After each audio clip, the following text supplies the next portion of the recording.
offense until you see what they've done against somewhat comparable defenses to Georgia and significantly worse Yeah. defenses to Georgia. But the better defenses they've played, Kentucky and Alabama, not very much success in the offensive side of the football. So that's kind of my biggest take. I will say this: it's a hard betting weekend for me. Normally, I can kind of look at college ball and be like, okay, I love this, I love this. Couldn't really find those too much this weekend. A lot of Yeah. interesting lines that I don't really know how I feel about them. But I will say, I think this Auburn Texas A&M game is going to be an absolute. It's going to be a lot of fun because somehow Auburn has found an offense. Yeah. I don't And know, and A&M has found an offense. So A&M gets their quarterback back. They Daddy's finally in the find their chat. quarterback. Finally, we have our fan back. What? Wide. Yeah, A&M finally finds a quarterback halfway through the season, and he gets sick and he can't play. Facts. And they got to trot Haynes King back out there again. And the offense actually rolls pretty well. Yeah, no, Haynes actually played a pretty decent game. But now they get old Connor back. Yeah, Connor Weigman. Kid threw for 4 touchdowns in his first start. Absolute dog. And then somehow Auburn figures out how to score 30-plus points when their quarterback goes 8 for 23 with like 70-something yards. Because they found their coach. Facts. Dude, I Cadillac? hope he Isn't it gets it. Cadillac? Yeah, I hope he gets it. I hope hope they so keep him. too. No, that I offense really has been do. rolling. They've scored, I think I looked at it earlier, they scored 27-plus points in 3 straight now, Auburn has.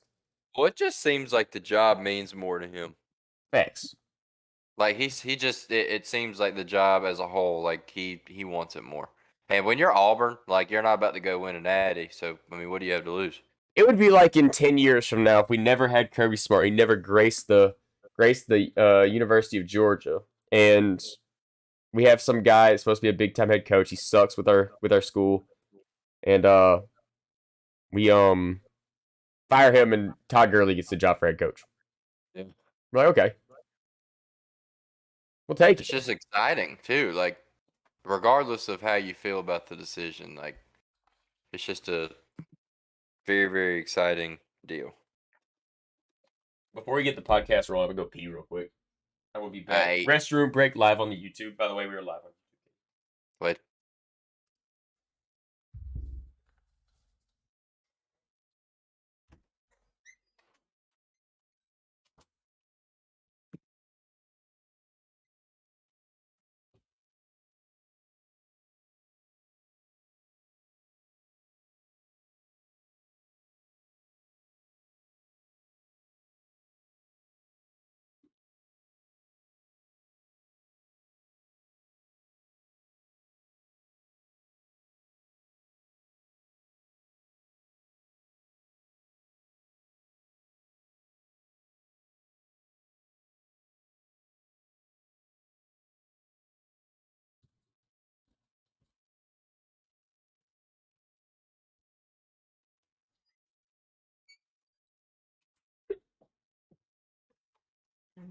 So while I was gone for a brief second, I found a very interesting number on Twitter.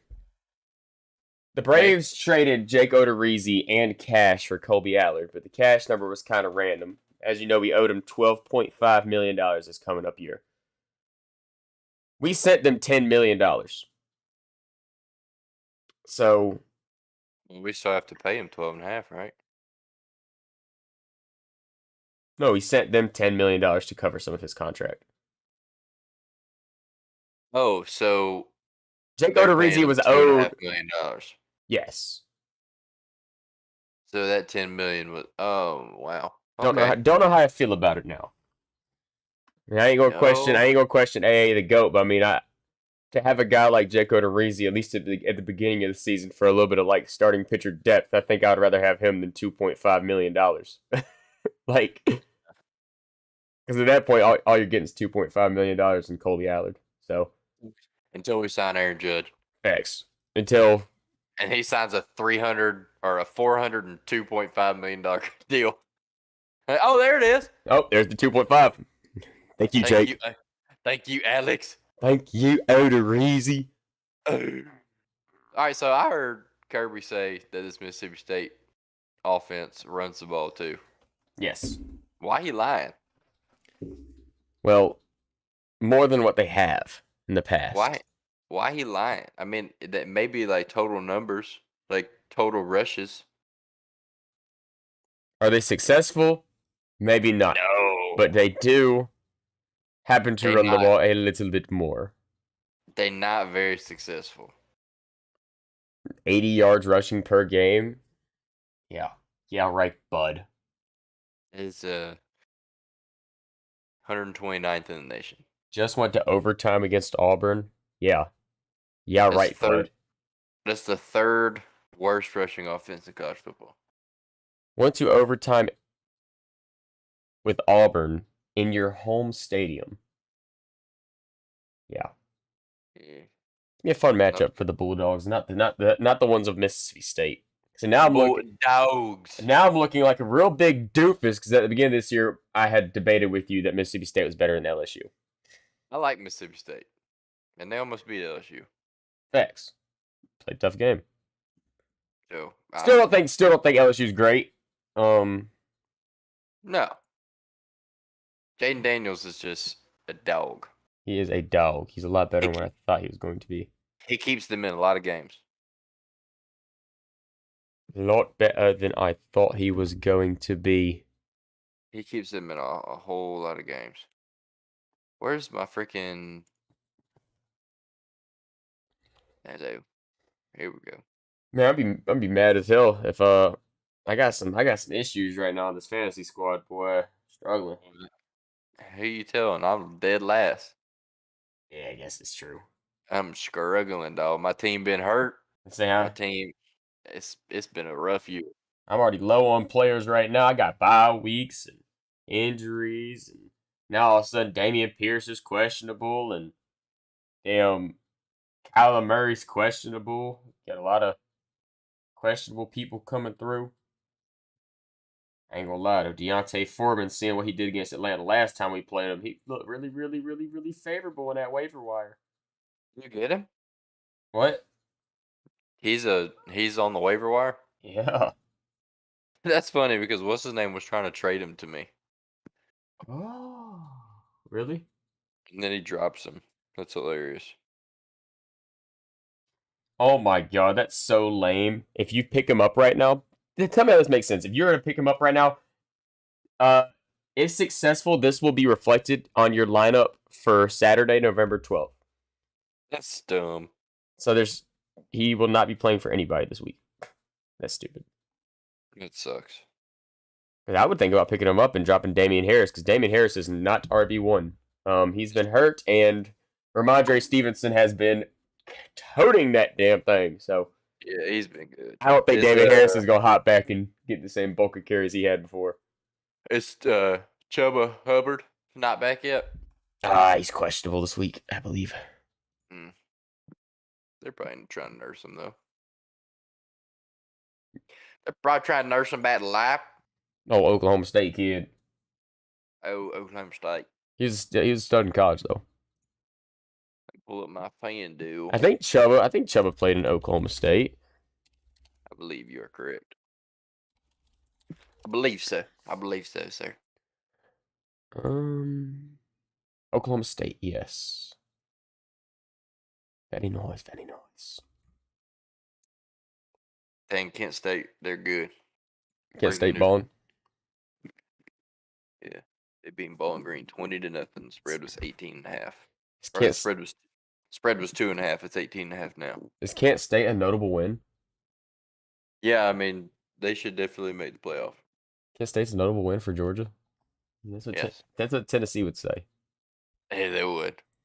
We beat Kent State by 3 possessions. Don't y'all know Kent State's a good football team? And all of a sudden, we beat Kent State by 3 possessions. Oh, they only beat Kent State by 3 possessions. They're not even Power 5. They're not even Power 5. They're not Pittsburgh. Are you kidding me? You trying to tell me that we play the University of Pittsburgh and they get Kent State? We take Pittsburgh to overtime, they beat them by 3 possessions, and they're ranked higher than us? That makes absolutely no sense. Talking about a Pittsburgh team that lost every single bit of talent they had, the NFL, the transfer portal, and we beat them in overtime, and Georgia's still ranked higher than us? Yeah, make it make sense. Quarterback playing with Pittsburgh. Number one wide receiver playing over at USC. Pittsburgh quarterback Heisman candidate in the NFL. Sort of got a Pittsburgh team pretty good. Pretty good. I feel like I'm missing something here. The Falcons, that's it. Kind of hard to break down a game that we just talked about 2 weeks ago. Yeah, that's the thing. I want to say the last podcast we did before yesterday's was the one that we were doing the breakdown for because I got sick on Halloween, so and they played that Sunday. I have some stuff, but I'm gonna assume it's gonna be our first look at Baker. I know PJ Walker's starting, but there's no way that he's just the guy 100% of the time. they're saying it's a Matt Jones Bailey Zappi situation. Saying that boy Matt got pulled, benched, put Bailey back in, and then very next week. I mean, they playing both, honestly. I mean, Baker looked really good last week. PJ, I mean, for the most part, it's been okay, but yeah, I know he started to kind of fall off a little bit. I mean, I'd play them both. I'd probably play Sam too. Mm-hmm. I think they said Sam's a while from playing though. I think he's got some catching up to do. I understand that. He's been out for what, the whole year? Pretty much. I mean, he never played. I mean, Baker was starter day one, and then he went on IR. Mm-hmm. Like the week before the season started, I think. Got some pretty fun matchups in the league this week. I think the one I'm circling the most though, it has to be the Colts Raiders. That's like the one I'm gonna watch some of that game. I'm excited for Bucks Seahawks. Yes, I am very excited for Bucks Seahawks. And a little sneak peek for the podcast is going. That might be one of my picks somewhere in this thing. It's one of my picks. We might go opposite directions. I don't think so. We might go the same direction. It could be opposite. I don't know. You might surprise me. You said you feel really good about one of your picks, so I don't know if this is the one. I don't like Tampa. And that puts Me it into consideration. I do think they'll figure it out at some point, but until they do, boy. Now you got me nervous. Now I think I might want to switch my pick. We both on the Seahawks. Tampa finna win by 20. I know. I'm finna throw for 500. I looked at it as a team that has struggled against a team that has been very good. I tried to take everything else out of it. And damn, me too. That's exactly what I did. Hey, Kenny, it's a ride, man. It is a ride. They always say in betting, don't overthink it. Damn, right now. I'm overthinking it right now. Don't overthink it. Oh, no. It's a 9:30 kick in, where's this one at? Germany? Germany. Oh, Lord. Oh, I'm off it. Forget it. I'm off it. Brady's not getting up for a 9:30 kick. He's already but the only game stretches. I will say this: the only thing is a 9:30 kick for players in Seattle. That's like a 5:30 kick or a 6:30 kick in the morning. Already there though. Probably so. They've probably been there all week. Dude, you got to think that's 3 hours. It's a little bit of jet lag. Sometimes the body can't adjust. I'm out. That's not my pick anymore. I don't feel good about it. I got the heebie-jeebies. Look at this. I'm going with my gut here.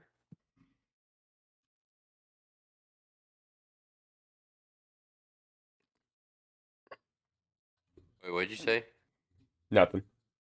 Oh, I thought you said, look at this. Oh, I think I did, but I was just talking about you. Changing your pick. Like, look at this. You know.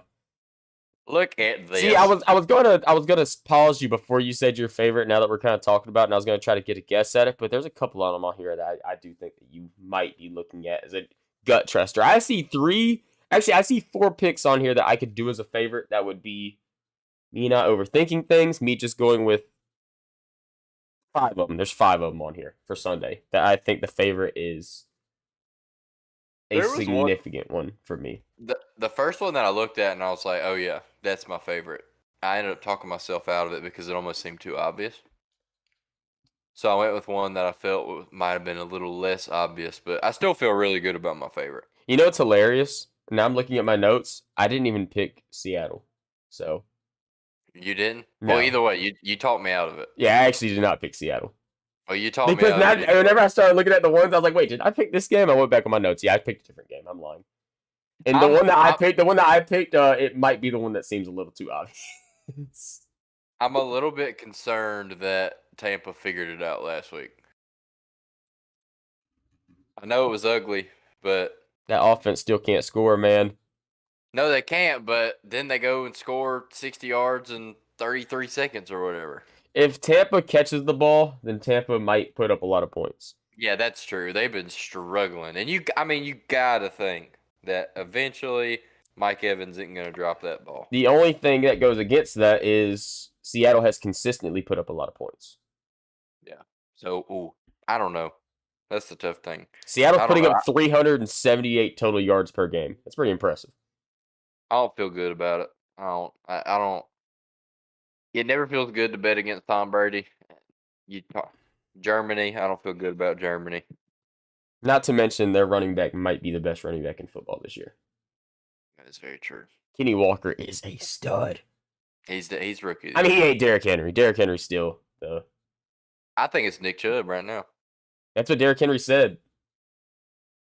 I mean, that's probably just a humble pick, but I know Derrick Henry was hurt for a little bit, but Nick Chubb, all things considered.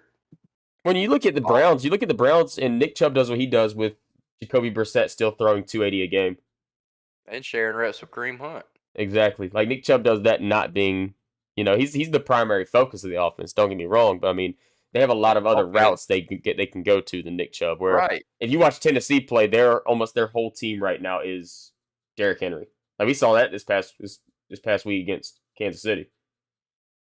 Right, you got Robert Woods and Austin Hooper, who are both good weapons, but they're not Amari Cooper and David Njoku.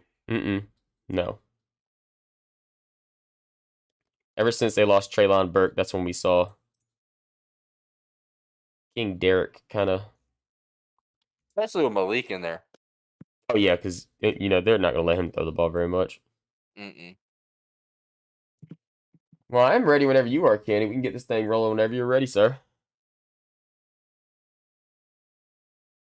I believe I am ready. Wait one sec. 21. Can you do something for me? That's the podcast introduction. If we sing it, you can't be copyrighted. It's true. 21. Can you do something for Peach State Tailgate Podcast? Can you do something for me? 21. Like I said, I had one of my coworkers try to give an introduction for this. Oh yeah? Oh yeah. Grab your phone and turn on the Peach State Tailgate Podcast. Grab your phone and turn on. I need to get my voice changer on and do like a whole this is the Peach State Tailgate Podcast with Jake and Kenny starting now. Oh my goodness, breaking news. Oilers, Evander Kane will miss 3 to 4 months after being cut on the wrist by a skate blade. Holy cow. They cut his hand off? What the hell? 3 to 4 months? Is his hand on the ice right now? It has to be partially amputated for you to miss that much. It's gotta be bad.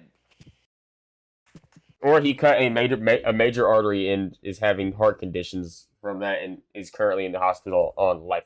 He's having palpitations on the ice right now. Yeah, that's a prayers out. T's and P's, man. T's and P's to Evander Kane. Absolutely no. What do you say no? What was this, episode 23? I feel like 24, Jeff Gordon style, baby. Gordon here. I feel like we honestly, whenever we're just talking BS and like this, we should probably just hit record instead of popping in there sometimes. Probably so.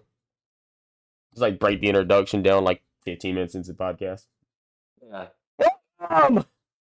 Welcome back All right, I'm ready.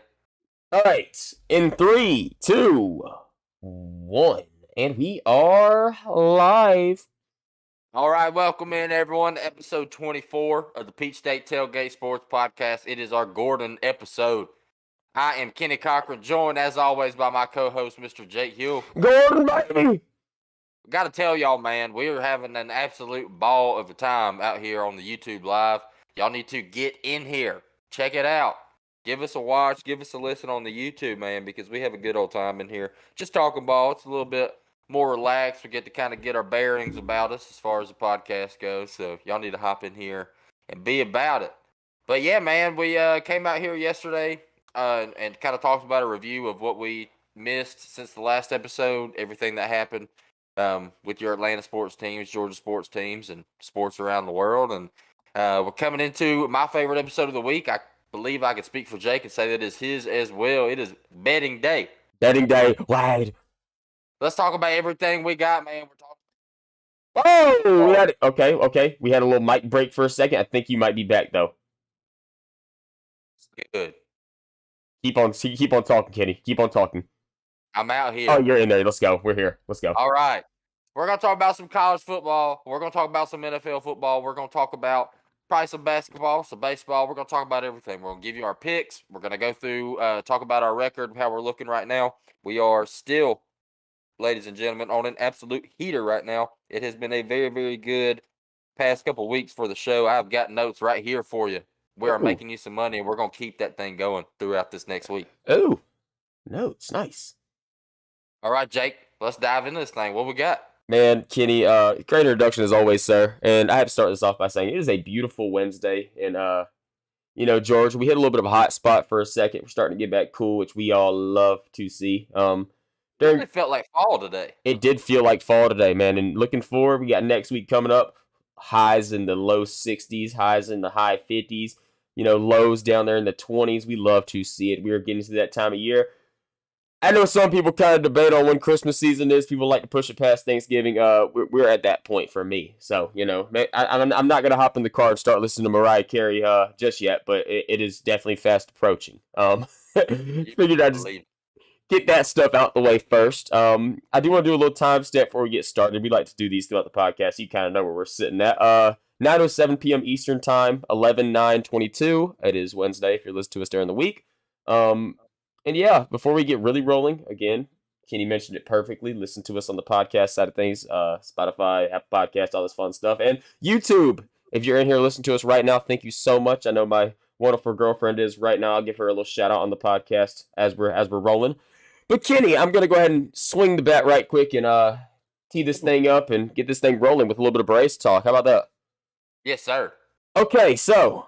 We talked about the Braves a little bit yesterday. Off season's kind of a fun thing. We can kind of just take this day by day and just drop news as it comes. And we did have a little bit of news today. So, the Braves traded Braves legend Jake Odorizzi, formerly traded by the Houston Astros for Super Braves legend Will Smith. But that move has continued to progress. And now we are on to Rangers left-handed pitcher Colby Allard. He is now an Atlanta Brave. If you've been a Braves fan for a while, not even a while, it's only been a couple years, Colby Allard is a former top-tier prospect in this Atlanta Braves system. He's now 25 years old. And if you look back on it, this is a guy that whenever Mike Soroka and, Austin Riley and all these guys were coming up, this was the guy that was looked at as the top-tier guy, the can't-miss prospect, the guy that was going to be a cog in your starting rotation for a decade. And things didn't really pan out for him. We traded him, a couple years back for Chris Martin of the Texas Rangers. Chris Martin gave us some good years in Atlanta. And it's funny how this thing works around because, 4 or 5 years later, he's right back in an Atlanta uniform.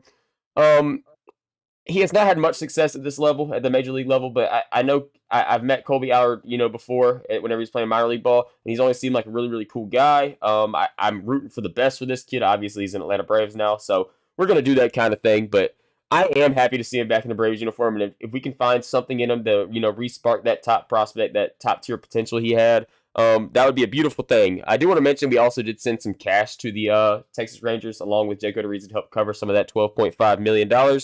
We sent them $10 million, so we're really only profiting about $2.5 million off this. But I think it's more of a thing to kind of open up that fifth rotation spot, let some of these young cats get in there, let a guy like Mike Soroka, fight his way back from that torn Achilles. And if he can't, then we have guys like Kyle Moeller and Bryce Elder and all these guys to fight for it. So, we had some fun stuff kind of go along with things. Or Jacob DeGrom, if we want to put that name out there. Yeah. Kenny, I'll pass the torch to you and let you get your thoughts on that. Yeah, well, that kind of brings me into a direct quote from Alex Anthopoulos today that I thought was pretty interesting. Today, they asked him about the fifth starter spot in this rotation and what he was expecting to see headed into next season. And he said it's actually going to be an open competition between Ian Anderson, Mike Soroka, Kyle Muller, Colby Allard, and Bryce Elder. So with the Colby Allard trade, and you just mentioned it, saving $2.5 million, I think what it really boils down to is what you're going to get from Jake Odorizzi. And, if you put Jake Odorizzi in this competition or this, opportunity to earn that fifth rotation spot, you're pretty much guaranteed to get some level of play out of Jake Odorizzi that you've seen over an extended period of time. So why not take the shot, man? You save $2.5 million. It's not a significant amount of money for the Braves, but you throw a guy in there like Colby Allard, who's still young. He's got plenty of ball ahead of him. So get him in there, give him an opportunity to shine. And if he doesn't pan out, really and truthfully, it's probably going to be about the same situation we'd be in with Jake Odorizzi, anyways. Yeah, and whenever you're paying a guy $12.5 million a season, you kind of feel enticed to at least try him out. So now we make Right. this movie. I know we lose $10 million off of it, but now he's kind of out of sight, out of mind. So you're no longer enticed to have to use him. We're seeing that with a guy like Marcelo Zuna now. We know that we probably have better options, but we continue to put him in that lineup so often because of the big time pay we're paying him. You want to get some type of production out of it, so you have to keep on rolling with him until he can show that, which is kind of a pain in the butt for fans, but I kind of understand it from like a management position where you're already paying him 23, paying him big dollars, so you might as well keep on running him out there and see if he can make his money off of it. Exactly. I mean, when you're invested so heavily into these players, you've got to see them play at some point. I mean, you got to get some kind of return for what you've invested into them, and that's kind of what we've seen with Jake Odorizzi.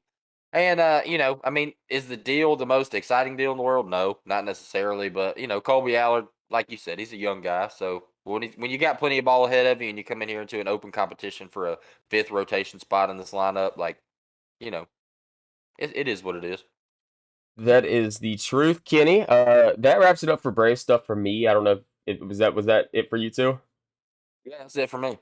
All right, so let's, if you don't mind, I'll get into a little bit of Hawk stuff. Nothing much. Just we just talked about him yesterday. Kind of the same thing about the Braves. I do want to mention that we are playing the Utah Jazz right now. It's halftime. It's 63-54 Utah.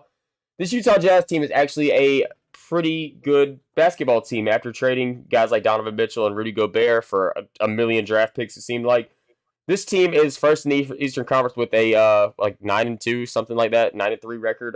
They are playing really, really good ball this year. So this is a team that a lot of people going into the year didn't think highly of, and they have surprised a lot of people. So it's not really a cupcake game like a lot would think. I'm not going to really go into game stuff. I do want to mention Trae Young is back from his injury, so he only missed one game. He's now back in action, which is beautiful to see for Hawks fans. We love Trae out here. Trae is a huge part of this team. And last thing on the Hawks, through our next 6 games, we have Philadelphia twice, Milwaukee, Boston, Toronto, and Cleveland. So the Hawks are going through an absolute juggernaut of a schedule through these next 6 games after today. So we, hopefully we'll split those at least. Maybe, take a little bit of one game above 500 in those games we have coming up. But it's going to be a tough one for the Hawks. But I will say this: it's going to be really, really fun basketball to watch. So keep your eyes on the TV. Pay attention to these Hawks because they have a pretty tough road ahead of them coming up soon. Hawks. Oh, go Hawks, baby! That's it on Hawks for me, though. That's all I have. All right, where you want to head next? Is there a Canes update, or is that just a weekly thing? I mean, not much to update on. We're playing right now against Florida, so we are in Florida right now. We actually got a little live action. Jake and I were watching it a little bit ago. So we'll give you a quick update. It's currently 1-0 in third period, start of the third period. So we'll get a little bit more of an update on that next week. Okay, perfect. Well, that's it for all the little miscellaneous stuff we talk about this time of year. Kenny, you want to bring us into the big boy conversation of this time of year? Let's go, baby. Let's talk about these dogs. Dogs. All right, man. Well, it's the previewed preview show. We talk about what we got headed into this upcoming week, and we have Mississippi State. Mississippi State, pretty interesting team, 6-3 team, a team that's really impressed a lot of people, including myself. When you have a guy like Will Rogers and a coach like Mike Leach, you know you're going to throw the ball, and that's exactly what they do. Now, one thing that we've said about Will Rogers, and it certainly is kind of a anomaly, you could say, with this guy, is he's super efficient. This is the guy that completes a lot of his passes. He's sitting right at about 3,000 yards already, 26 touchdowns to 5 interceptions. So do they sling the ball a lot? Yeah, they do, and you're going to see a lot of pass action in the game, but they do it pretty efficiently. So pretty unique team, pretty unique play style that they have. It's going to be something that's pretty cool for this Georgia team to see because the most pass-happy team that we've played so far was Tennessee, and we were able to lock them down. Tennessee's definitely a better team than Mississippi State, but Mississippi State definitely gives you some pretty good looks on the defensive side of things as this year rounds out. We're heading into a part of the schedule where it gets a little bit exciting because we're kind of now everybody's talking about the college football playoff, and as the years round out, we head into rivalry games and everything. So you can't necessarily look past Mississippi State. This is a pretty decent football team. I will say the line for this game, I've seen it. I want to say it's moved a little bit. Let me pull it up on FanDuel just to make sure I've got a accurate reading on this one. Last I checked, it was 16.5. I'm seeing on ESPN they've got it 18.5.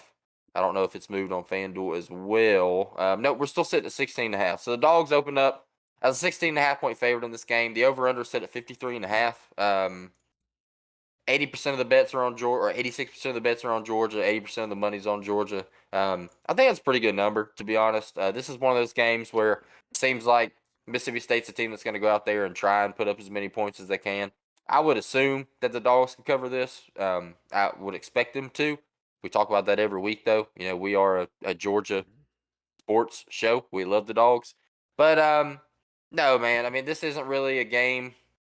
It's so hard to talk about a game like this because it's not the most exciting thing in the world. But you want to go out there for the Dogs, clean up a couple things. We've been kind of battling the turnover bug this season, even headed into Tennessee. We a couple fumbles in that game, and pretty uneventful stuff right there. So this is kind of a game where you just want to go in, maybe run some plays, get some players out there. Hopefully, we'll get AD Mitchell back. It seems like we got some pretty good updates on him from Kirby that he is expected to suit up. So I don't know, what kind of limitations he will have headed into this game, but it's going to be a good game to get some guys out there and hopefully see some good production out of some boys that we really need headed into this later part of the season.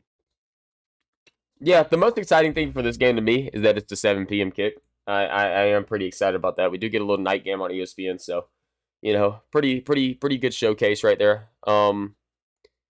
We have a lot of things to look forward to in this game, and no, I do not think this is going to be a very close game at all. I think these two teams are very uneven when you look at skill and you look at production and all this fun stuff. And Alabama's kind of a school that exposed Mississippi State's offense, because I will be the first to tell you, I think me and Kenny both had the over in that game, and Mississippi State's offense did not show up against Alabama. Alabama came out, drew up a good game plan against them, and if Alabama can do it, I guarantee you these Georgia Bulldogs can do it. Mississippi State is not really the same team as Tennessee, as they do pass the ball a lot, but Mississippi State likes to go a little bit more underneath. They like to try to short stuff a lot more. Tennessee also does, but Tennessee does all their stuff on offense to set up the deep ball, where Mississippi State is not really like that. Will Rogers is a guy that is highly efficient, puts up crazy passing stats almost every game, super, consistent with what he does. But one thing that I think that is going to test this Georgia team is they're going to test the tackling ability of our DBs. When we look at guys like Keely Ringo, Kamari Laster, Tyke Smith, Malachi Starks, Chris Smith, all these guys.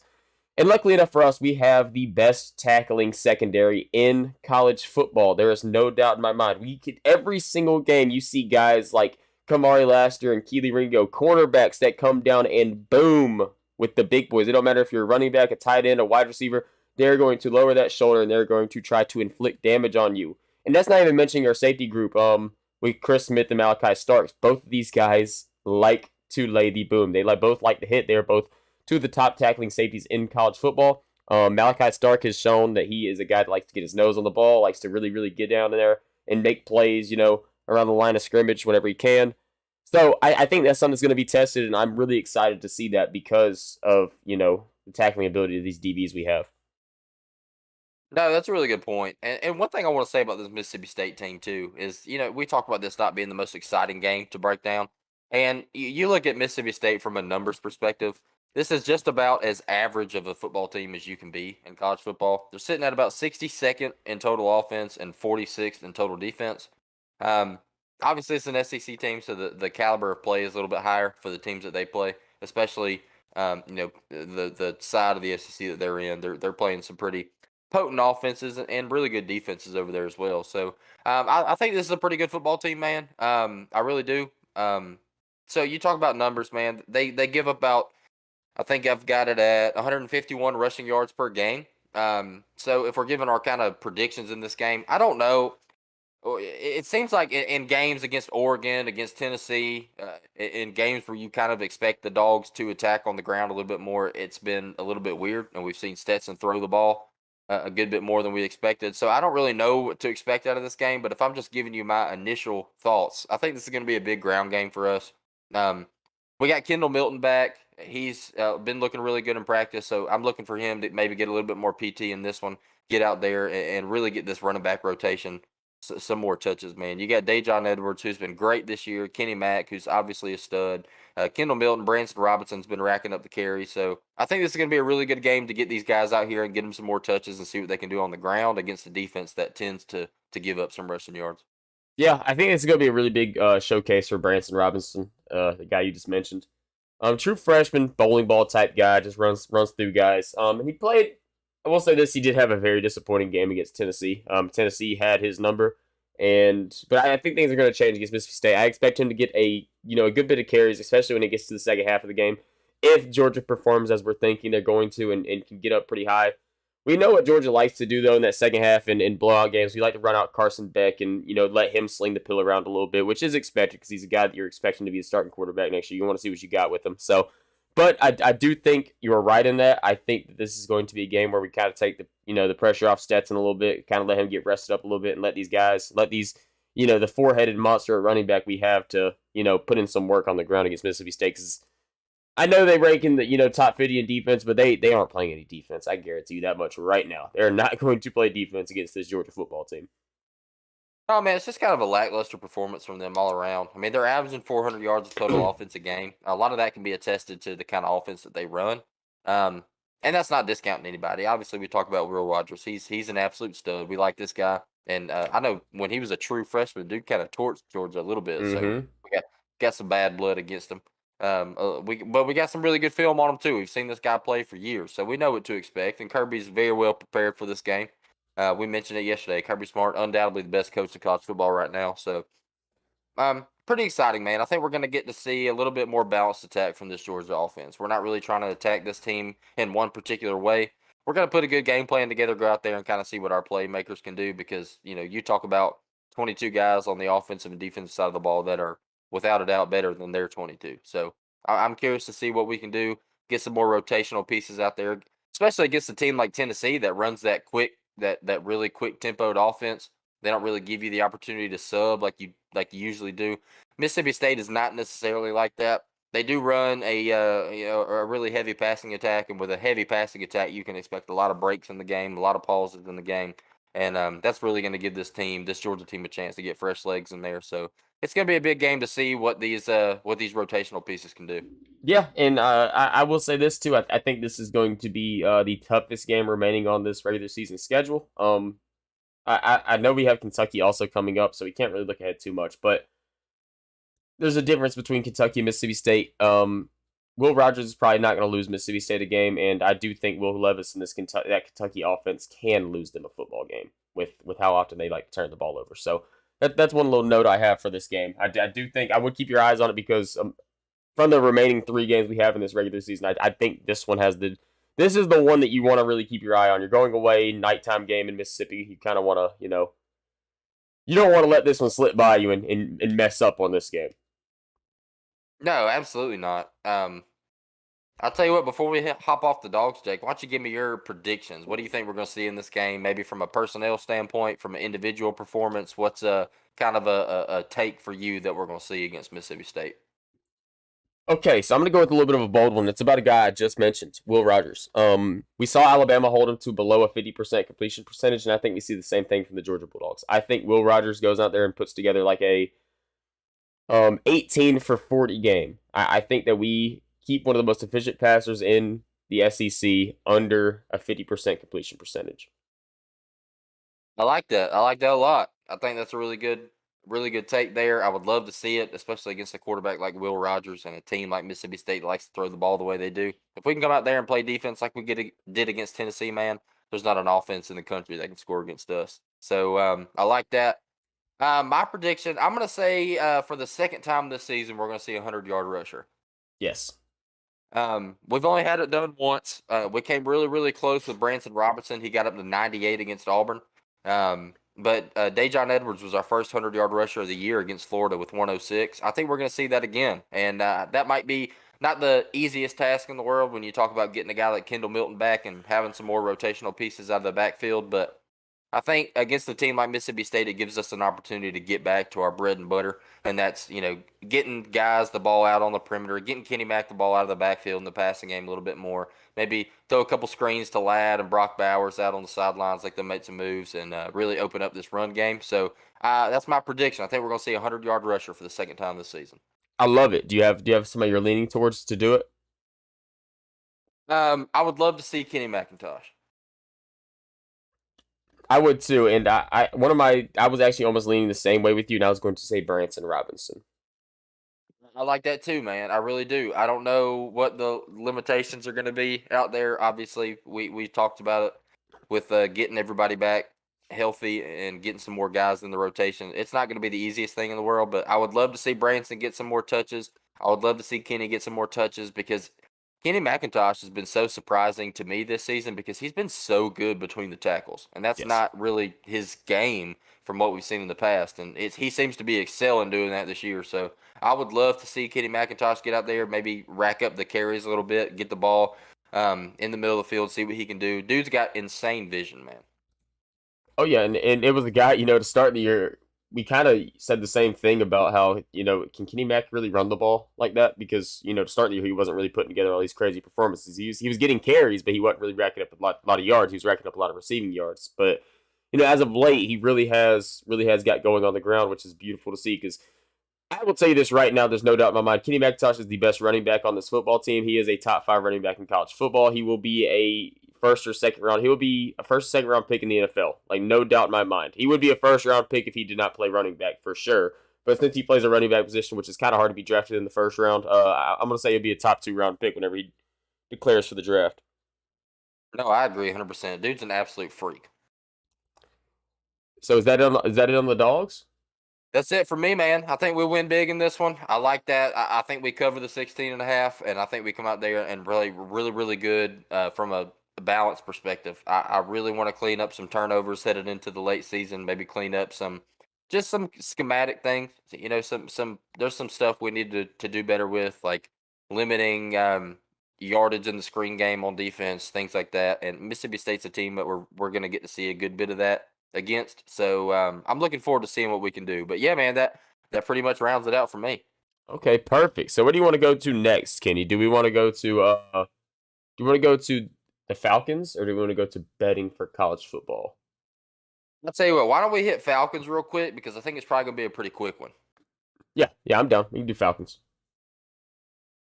All right. Well, we talked about it in yesterday's episode. Obviously, one of the games that we missed when we didn't do a podcast last week that we reviewed yesterday was the Falcons Panthers game. Absolute barn burner, hell of a game.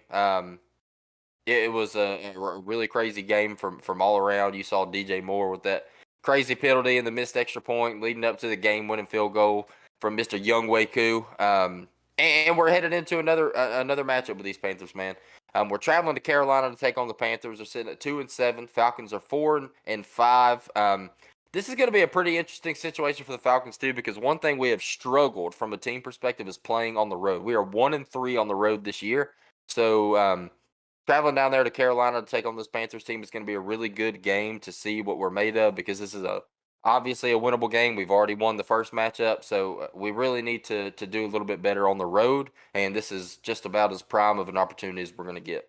Yeah, I think you're 100% right. This is the game that you get your mojo going on the road. I also want to note this is a Thursday night football game, so Falcons fans out there, don't miss it tomorrow night. We gotta, anytime you get one of those primetime games on a Thursday, it's always very exciting. So can't wait to see that. A notable thing for this game is that last week the Panthers got absolutely destroyed by the Cincinnati Bengals, and PJ Walker did not get off to the best start, led him to getting benched for Baker Mayfield. And Baker went out there and played good football. They did say that PJ Walker will still be the starting quarterback going, for the future for right now. So he'll be starting tomorrow against the Atlanta Falcons, which is pretty notable because I was expecting to see Baker out there, but I guess if they think PJ's their guy, they're going to keep on rolling with him.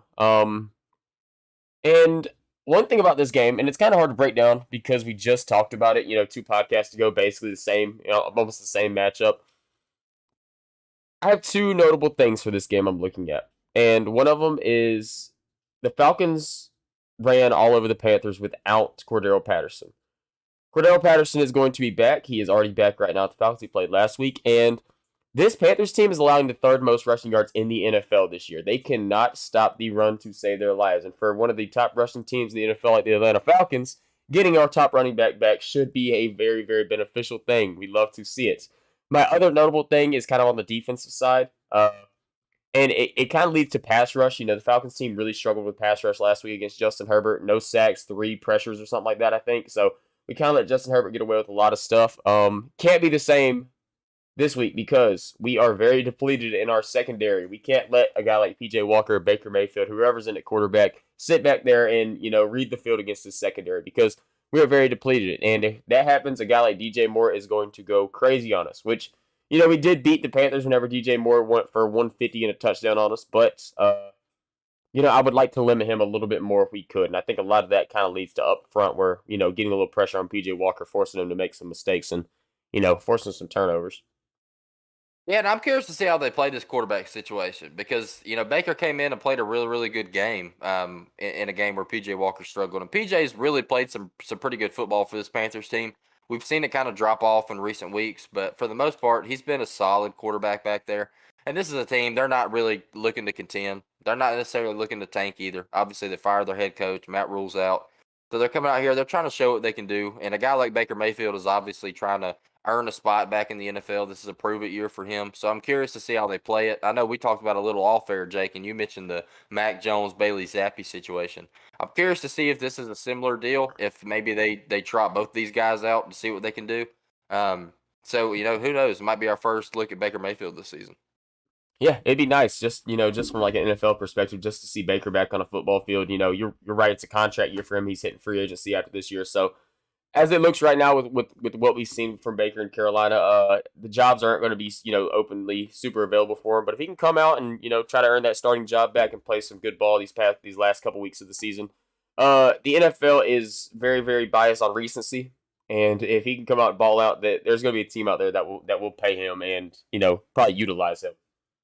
Oh yeah, somebody will give him a shot. He's just got to come out here and give some good tape to show. I mean, these teams are not gonna sign you or pay you if you don't show anything. And he's gonna have to do better than what he's done so far. So in order to do that, buddy, you got to get back on the field. So we'll see what happens. Yes, we will. I'm excited for it. Tomorrow night, Thursday night football, man. I know usually on these night week games we hop on the Discord and have it playing on the side screen and talk crap and play video games with the game on. So having a Falcons team in there playing that game, it should be pretty fun. Yeah, definitely gonna be in there. Definitely. So does that lead us to the best favorite segment of the week? Yes, sir. Let's dive into it, man. Loaded slate from the NFL side and the college football side this week. Pumped up about it. Absolutely. Before we get into it, let's talk about where we stand. We mentioned it beforehand as we started the show. We've been on a little bit of a heater here recently. We are, as a show in our official picks, 29, 18, and 1. So if you're following the boys, you're winning some money. Hopefully we can keep that up, man. We followed this kind of strategy of giving you a favorite, an underdog, and over and an under from both leagues. So I think we're going to keep doing that and see what happens. But yeah, let's dive into it. You want to go college first? Yeah, let's hit college first. All right, Jay, why don't you open it up? Who's your favorite of the week in college football? Okay, so my favorite of the week. This is what I looked around the league for, and I was really trying to find my pick, and I had a hard time with college football this week. And the pick I settled on, I am going to roll with Penn State minus 10.5 versus Maryland. Maryland is, a pretty high efficient offense, but they have been kind of slowing down as the weeks have went on offensively. I know this, to start of the year, they were a team that you like to pick the over for a lot, and yeah, they've kind of slowed down. They're a team that's 4-5 against the spread. Penn State is 6-3 against the spread, so Penn State's also covered 3 in a row, where Maryland has not covered 4 in a row. So we're kind of leading up to one. Maryland played an absolute stinker last week against Wisconsin, 23-10 loss. So I just think this Penn State team is significantly better than this Maryland team. They're a 2-loss Penn State team. Only 2 losses came against Michigan and Ohio State. So I'm not going to knock them too bad on that. I'm rolling with this one. I feel comfortable with it. I know Talia is a guy that can come out there and throw the ball, but Sean Clifford, we talked about it, he might be the best bad quarterback in college football. So we know he's going to put up some type of numbers in some type of fight. No, that's for sure. This Penn State team's actually pretty good, and they get a lot of hate from the national media and from just football fans. I know we like to hate on Penn State a lot. This is a team where they go out there and they come out with 3 or 4 losses every single year, and they look like a pretty solid football team. And then Ohio State beats them by 20, and Michigan beats them by 20, and we say, "Oh well, you only beat Penn State, so that doesn't matter." When in reality, they're actually not a terrible football team. So no, I like it. I like that pick a lot. That brings me into my favorite of the week. I am taking Kentucky minus 17.5 against Vandy at home. I respect it. I respect it a lot. This Kentucky team's been kind of weird. They are sitting at 6-3 right now, currently third in the SEC East. Obviously, they've got an NFL prospect in Will Levis, who was battling an injury kind of towards that middle part of the season. And since he's got back, he's struggled to get into a groove. One thing about this Kentucky team is the rushing attack is there. This team can run the ball with the best of them. They started off the season. I know Chris Rodriguez, hometown boy. I think he was on a 4-game suspension or whatever that deal was, and since he's come back, dude has been lights out. He has gone 126, 197, and 112 in 5 games since he's been back. Dude is an absolute unit. I look for Kentucky to be able to run the ball on this Vanderbilt team. And obviously, when you run the ball, it opens up the play action game and opens up an opportunity for your quarterback like Will Levis to make some plays. Will Levis is a guy that'll give you one. He'll give you an interception or two and go out there and make a couple errant throws. But he's got all the talent in the world. He's kind of like a more developed Anthony Richardson from the standpoint of he's big, he's athletic, he can make the throws, he's got the strong arm. So I think they just overpowered this Vanderbilt team enough to cover that 17.5-point spread. No, I love it so much. Vanderbilt was the team that we looked at, and I think a lot of people kind of got a little bit too high on, to start the year, me included. And they are very bad at football. They don't score points. They don't defend. They don't do a lot of things. They don't do anything that is football related. And Kentucky is a team we mentioned. Kentucky's a decent football team. I know they've probably been a little bit disappointing this year compared to what a lot of people thought we're going to get from Kentucky. But there's one thing about Kentucky. Kentucky is going to Kentucky, and that means they're going to win games they probably should win. Yeah, against a team like Vanderbilt that is very bad, I think that they cover the spread as well. And they play hard-nosed physical football. And against a team like Vanderbilt that really struggles to do that, Kentucky should be able to come out here and handle these boys pretty well. And you're talking about a Vanderbilt team that allows 315 passing yards on average per game and 160 rushing yards allowed average per game. So it seems like a game where Kentucky's probably going to be able to line up and do whatever they want. Yeah, they do not play one lick of defense. All right. You want to head into some dogs? Little dog of the week action? Yes, sir. This is a pretty interesting one for me. I have been very low on this team all season long. I have not put one single wager on them. This has been a team that a lot of people were high on, and they have come out here and absolutely doo-dooed the bed.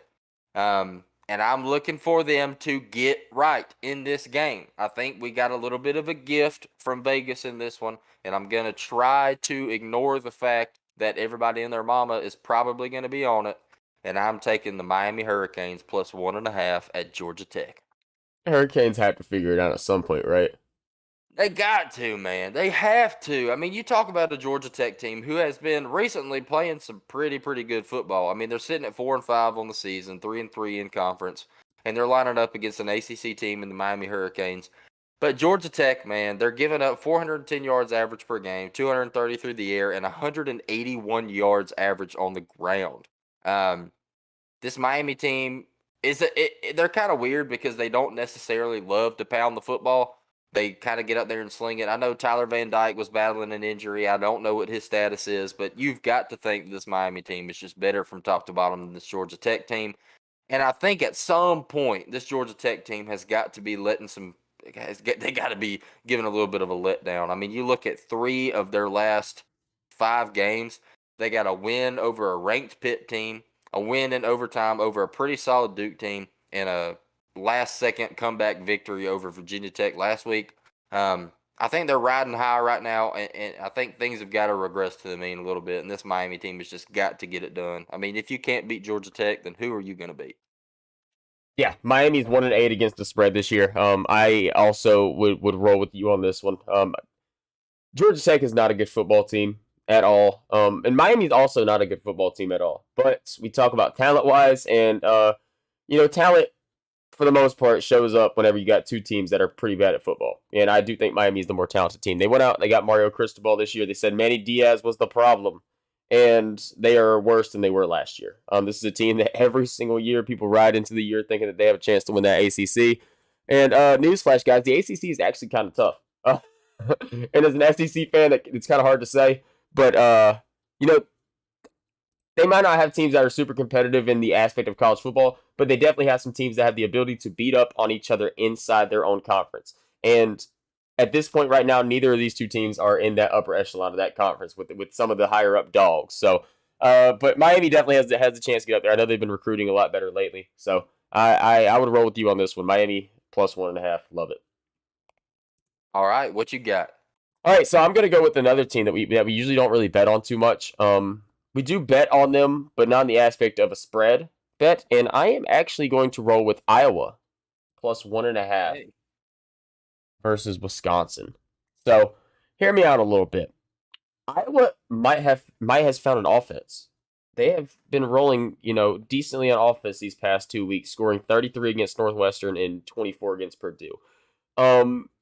This defense is real, y'all. Like, this defense is good in the grand scheme of things. I know they got blown out by Ohio State. They played a pretty tough one against Michigan earlier this year. I just don't think Wisconsin's going to have enough firepower to put up points on these guys. And I do think Iowa's going to put up enough points to win this game. I would pick Iowa as an outright winner in this game. I think they're the better of the 2 football teams right here. No, I like that a lot. You made a good point, and you're absolutely right. This Iowa team, man, has found an offense. They figured out how to move the ball. It's what has been their Achilles heel for the past 2 years, it seems like. The defense has been there. This has been a top 10 defense in college football year after year, and they just haven't been able to push the ball down the field. And all of a sudden, they can do it now. I don't see a reason to think why they wouldn't against Wisconsin. Yeah, Wisconsin is kind of tough though. I mean, they did lose to Michigan State, but they have a couple big wins. Northwestern 42-7. They did, lose to Illinois, but Illinois is a really good football team. So I think this is a really evenly matched up game. But I do think Iowa's, the better of the 2 teams. So I feel pretty confident in it. Yeah, I like it. I like it. All right, Jake, what you got for an over? All right, so my over of the week, I have Auburn versus Texas A&M over 48.5. These are 2 teams that we felt like couldn't score points for a while. And Texas A&M, I know they've struggled with quarterback, stuff. They found that freshman kid, Weigman, I think is his name. I don't remember his first name. Connor Weigman, or Weigman, whatever you want to pronounce it. And he came out through 4 tugs 2 weeks ago. Got into a little bit of a sickness, so they rolled out Mr. Haynes King, and Haynes King balled out. So this is a team that is kind of rolling on offense right now. But don't look away, because the Auburn Tigers are also rolling on offense. Both of these 2 teams have been putting up significant points. Auburn has put up 27 plus the past 3 weeks. So I think the number of 48.5 is just too low.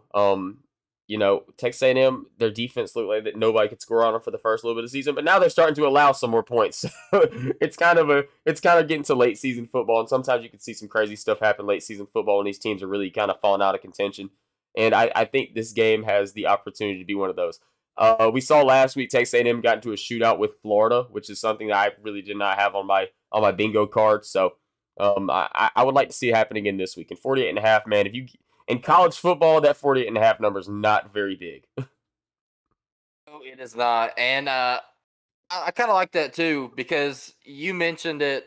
It seems like Auburn, they haven't been able to move the ball through the air. They just haven't. They're trying to figure it out with Robbie Ashford as the quarterback now. They start off with TJ Finley. They've been trying to kind of, figure things out. They fire Brian Harsin, bring in Cadillac Williams, and there kind of brings the juice to the team. It seems like this Auburn team is just in kind of a way to where you look at the box score and you're a little bit surprised at how they move the ball because you don't really know how they do it, but it just seems like they get it done.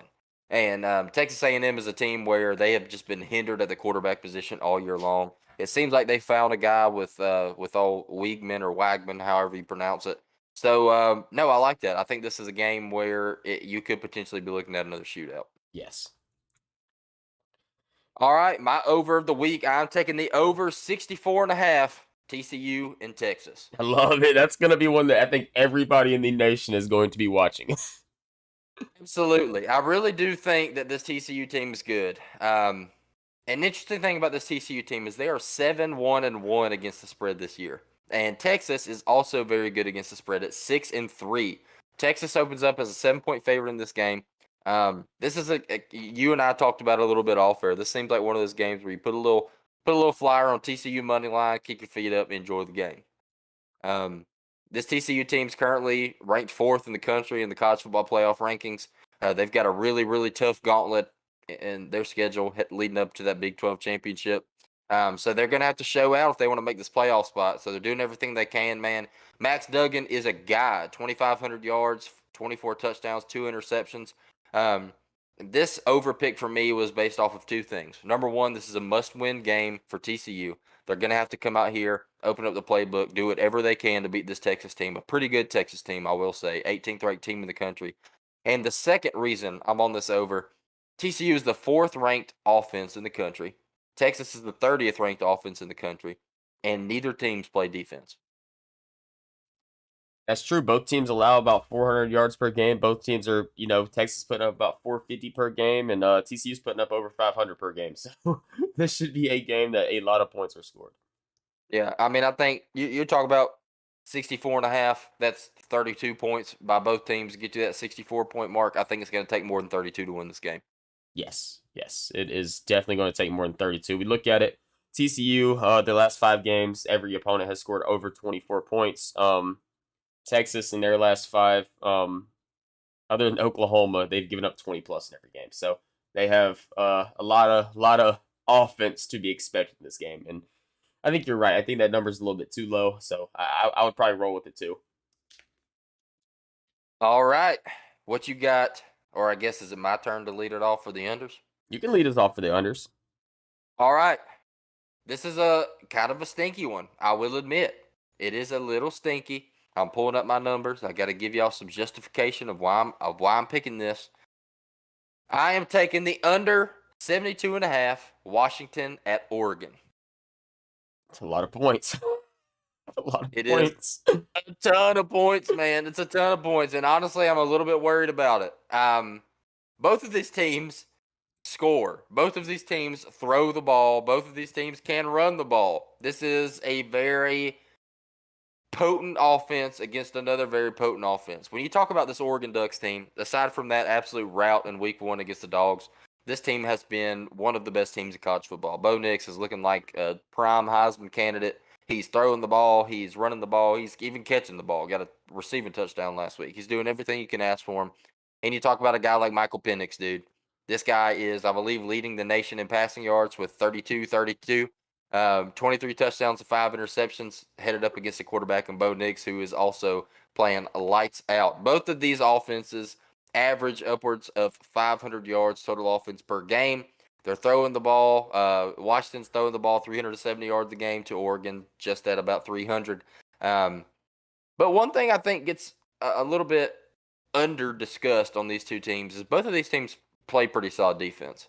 Um, they're giving up just over 100 yards rushing a game, and they're both giving up under 300 yards passing a game. And against in a conference in the Pac-12 where defense is not a very common commodity, I think these two teams right here are a little bit out of the ordinary for those.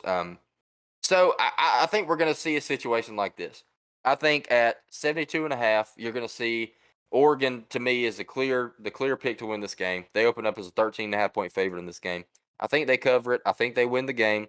And I think Washington's going to do anything they can to get back into it. And typically, in an offense where you throw the ball so much and you're forced to make moves to try and get back into a game, there's going to be a ton of mistakes. There's going to be some deep shots that don't go your way. There's going to be some 50-50 balls that get dropped or incomplete or intercepted. So I think that's going to kind of be the situation here. I think Oregon gets up big originally. I think they coast a little bit, and I think Washington struggles to get back into it. And I think that ultimately will lead to going under the 72.5. Oh, I respect that a lot. And sometimes you get those high numbers. You don't even really have to put too much of an argument in there. You just have to think. The odds are that this is probably going to go under that number compared to over. Right. And it's funny because that kind of leads me into mine, which I'm going to the same routes, and I'm actually going to one up you, Kenny, because I have an under that is actually higher than yours. Ooh. I'm going to go Wake Forest versus North Carolina. Under 76.5. Ooh. Before I get into explanations, that's just way too many damn points. Any single two teams in college football play and the over under set at 76.5. Probably take the under. Your odds are pretty good. Now I will say there's two teams that will go over that. It is these two teams, and that's what kind of makes me nervous about these picks because we look at North Carolina. North Carolina does not play defense. We look at Wake Forest. Wake Forest does not play defense, but I do want to mention this is a Wake Forest team that has been on the struggle the past 2 weeks. They've put up 21 points a game, and each of them, pretty significant losses against NC State and Louisville. And the most notable thing is Sam Hartman has thrown 6 interceptions the past 2 weeks. If Sam Hartman doesn't get it right against North Carolina, this is not going to go over. Now, Sam Hartman was out here throwing 4 touchdowns, 450 yards per game the past, 2 weeks. I would probably think about it a little bit more. But to get over this number, a lot of things have to go right for both teams, and I just don't see it happening.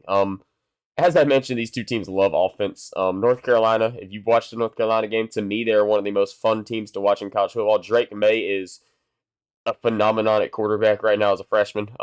They are a lot of fun, but if you watch them, you know that they give up a lot of points. So watch this one. Expect for a really, really fun quarterback matchup and hope for the under 76.5. Yeah, no. The thing about the under that it makes you feel a little bit more comfortable is betting an under in any sport is the only bet where you are on pace to cover until you're not. Yep. When you bet an over, you're never guaranteed to be in the prime spot to hit that over until it goes over and that fourth quarter, couple minutes left, you're sweating it out. The under is the exact opposite because until it gets to that point, you are 100% winning your bet and you're just hoping that the points don't go over. So it's a little bit unique in that fact that you put some money on a high under or a high over under, and you're banking on these teams to go under, and you can kind of see it unfold a little bit more than an over. So I like that a lot. Once you get up 75 plus on that over under line, it's like, ooh, take a look at that. Yeah. And that's 11 touchdowns combined to cover with extra points made. That's a lot of points. It's a lot of points. That's 5 so we can get 5 touchdowns, 6 touchdowns. This is a 41-35 game. Yeah. So, yeah, it should be fun. I'm just really, really excited about that football game. Sometimes the exciting ones you get ready for, you have to throw something out there. And I'm kind of disappointed because we have a lot of 7 and 7:30 games to look forward to. We have Texas TCU at 7:30. We have North Carolina Wake Forest at 7:30. We have Georgia at 7. So, they could have given us a little bit of a spread out, a little bit better than what we got. But at least they got some fun ones in the early slate. But kind of a little bit disappointed to me. No, you're absolutely right. Everything's kind of stacked on the back end, which is a little bit different. It feels like we've seen things change in college football in recent years to where the most important games of the week are that 3:30 slate. And this week is a little bit different. The most exciting games of the week seem to be later in the afternoon. So you're going to be split screening it, flipping back and forth. You're going to be wearing out that back button on your remotes. Got that right. I'm going to be playing Call of Duty probably with one game on one monitor over here and another game behind me with the volume on as loud as I can get it so I can hear it. And it's going to be a really, really fun Saturday. Yes, sir. All right, Jake, do you want to hop into the NFL, talk about our bets, or you got anything else you're looking at in college? I do have one question for you, Kenny. This is one that might take you a little bit longer. It's just something I just thought up as we go. Top 25 team right now that you think has the biggest chance to get upset this week. Give it to me. Let's see what you have to hear. Oh, hold on. Let me pull it up. And I don't want no stinker upsets. I don't want no damn, you know, UCF beating Tulane. Like I want something fun. Okay, I'm gonna have to dive in this one a little bit. You got one that's on your mind that you want to talk on? Yes, I will actually give it to you right now.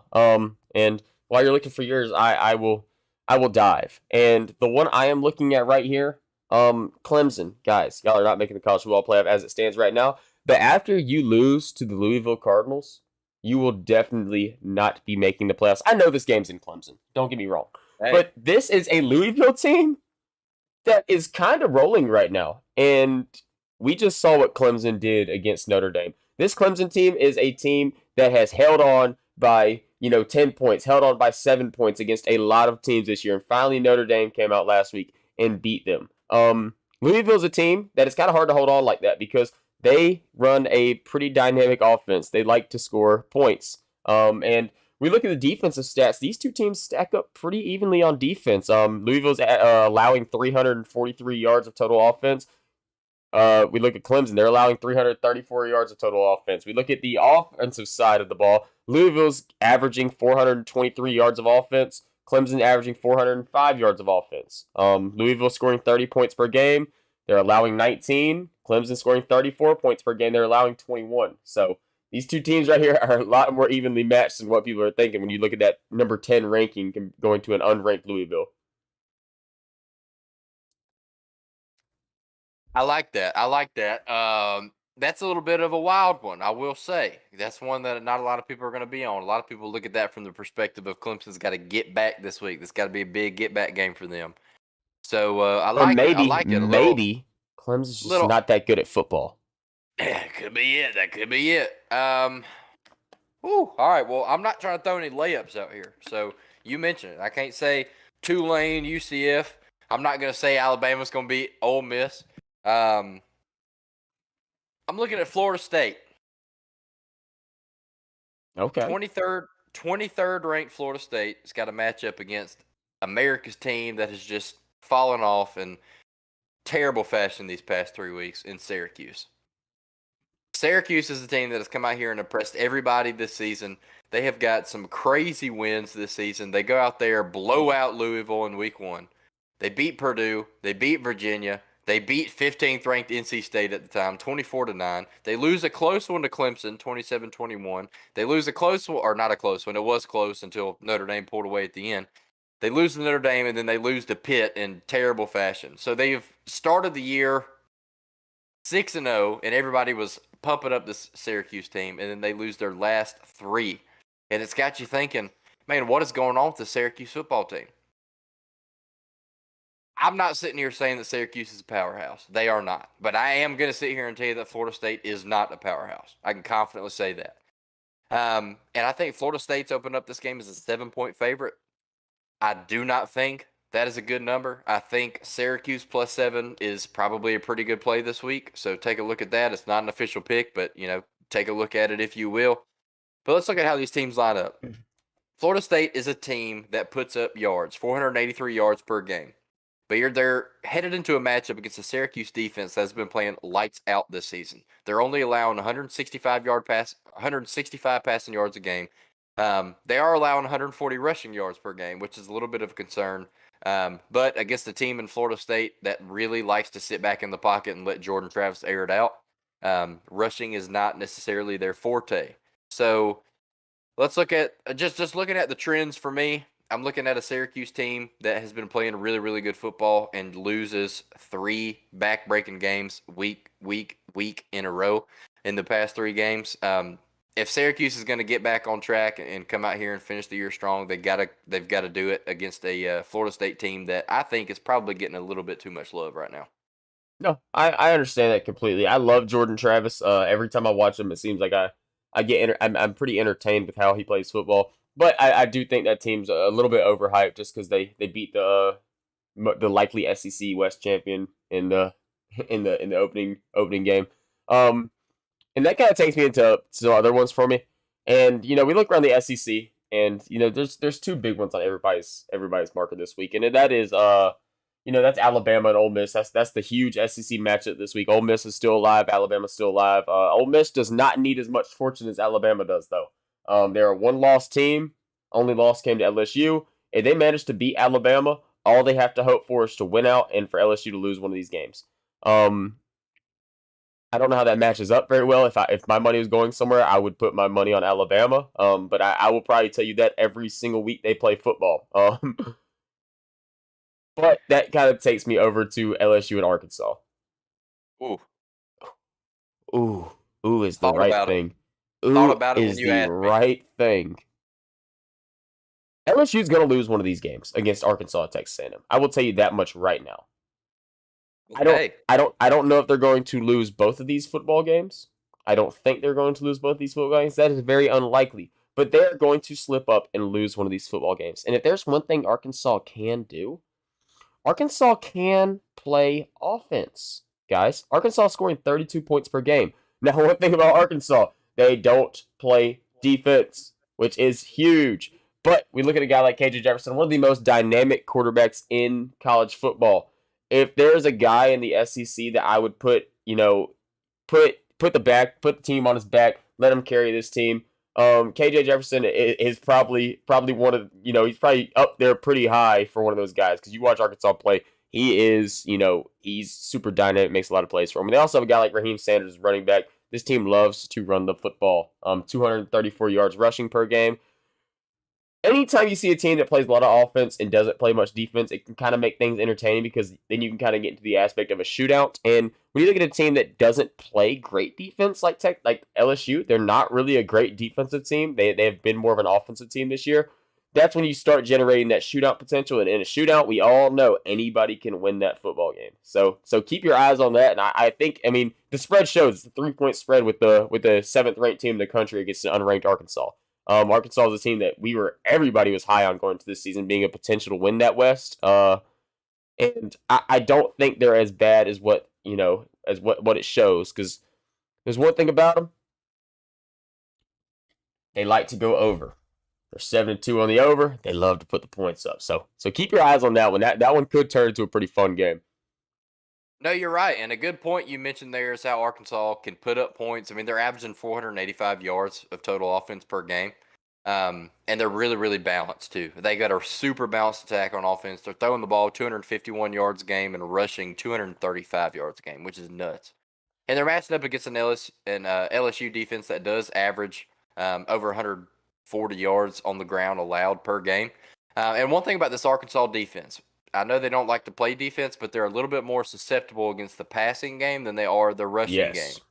And Jaden Daniels is a stud. I'm not discounting him at all. He's been very, very good, very efficient. He's thrown for 2,000 yards, 14 touchdowns, and 1 interception. But he is LSU's leading rusher. Just set the single season record for rushing yards from an LSU quarterback. 619 yards on the ground for him and 10 touchdowns. If LSU comes out here and tries to beat Arkansas through the air, and Mr. Jaden Daniels can get it done, I think that's the way LSU comes out and wins this game in pretty good fashion. But if they try and come out here and play kind of how they have in recent weeks, or really this entire season, and coming out here, getting the ball outside with Jaden, trying to run some read options, get him outside the tackle box a little bit, make a couple guys miss, I think they might struggle a little bit against this Arkansas defense. Yeah, I'm excited for this one. I think this is one that has a lot of potential to get a lot of views and keep your eye on it. And then another good thing about it, 12 p.m. Eastern time kick, baby. Let's go. We got an early slate game.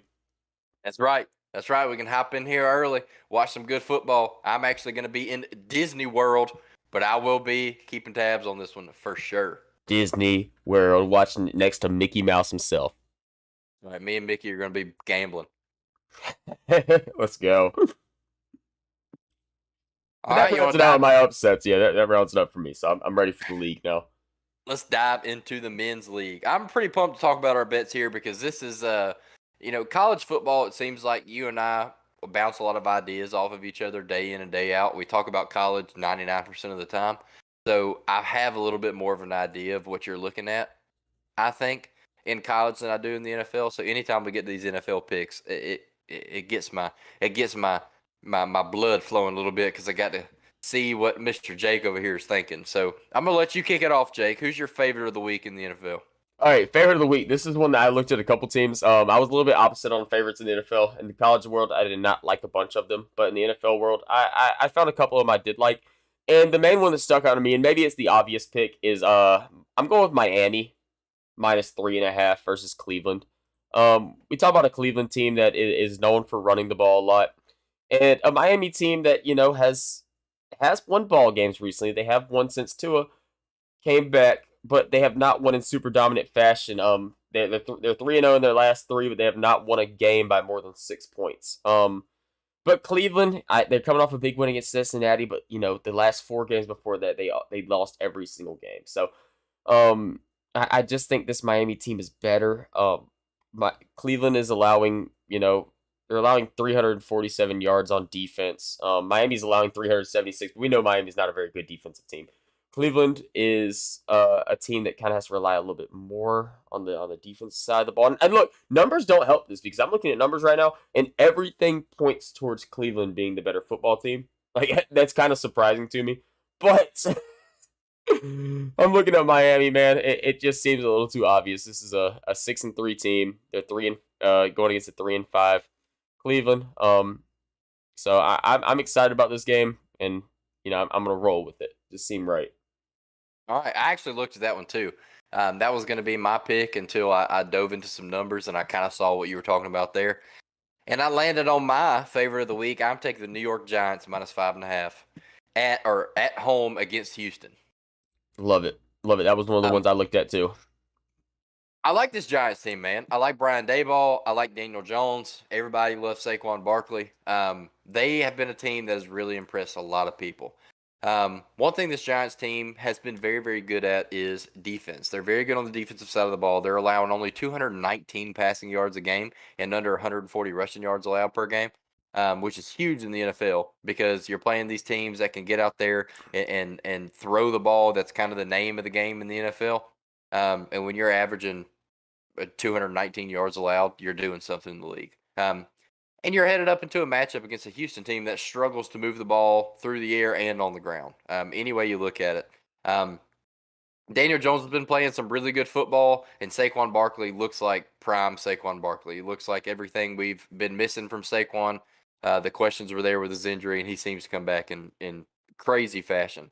This Giants team can move the ball too. They're averaging 340 yards a game in total offense. They're moving the ball on the ground at 162 yards per game, which is pretty crazy to think about, especially against a Texans defense that allows an average of 180 rushing yards per game. So I'm looking for a big game from Saquon Barkley right here, and I just don't think this Texans team is going to be able to score on this Giants defense. So Giants -5.5, pencil me in. I love it. Quick and simple. Houston Texans are the worst team in the NFL. By And far. the Giants are a good football team. That's way too close, and I will be on that pick with you as well. On Sunday. So that leads us a little bit into our underdogs, and this is what I told you I was not on earlier. I kind of bounced back and forth, but when I told you I was not on it, it's because I was thinking it was a favorite game for this team. And now I'm looking back at my notes. It was a game I was on, and that is Seattle. I know we talked about it earlier. In my head, for some reason, when we were talking about it, I was talking about Seattle being 3-point favorites. But now looking at them as dogs, I love it even more. I don't know how I got lost in the sauce right there, but yeah, my underdog of the week is Seattle +3 at Tampa Bay. I say I have it at Tampa Bay just because that's how it looked on my screen, but this is actually a game that's going to be played in Germany, so It's pretty little bit of a notable thing. And this is a game I'm really excited to see because this is a game that just seems like every single week we talk about it with Tampa Bay, man. When are they really going to get rolling? When is that offense going to finally start putting up points? And we haven't really seen it yet, even though they closed out a good game against the LA Rams last week. And I looked at it as simple as this. This is one of the ones you can't overthink. You look at it on paper, you look at guys on both sides of the field, you're going to look at Tampa Bay as the better team.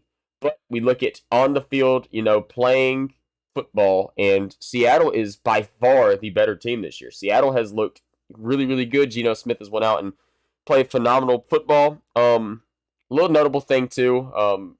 Russell Gage is questionable. Mike Evans is questionable. These guys don't play.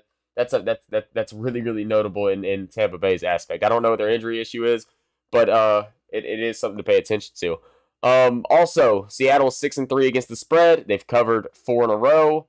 Tampa Bay is 2-6-1 against the spread, and they are 1-7 or 1-6 in their last 7. So it's not really pointing towards their favor right now. This is one that I really like. I talked to you about it beforehand because I wanted to get your thoughts on it, and we talked about it a little bit back and forth, and I absolutely talked myself out of it. So I am not going to be on this game, but I do like it, and I respect that pick very much. And that brings me into my underdog of the week. And in true Kenny fashion, I'm making a pick here based strictly off my gut.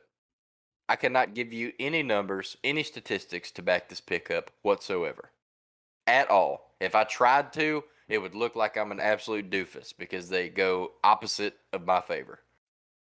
I'm taking the Pittsburgh Steelers plus 1.5 against the Saints. Okay.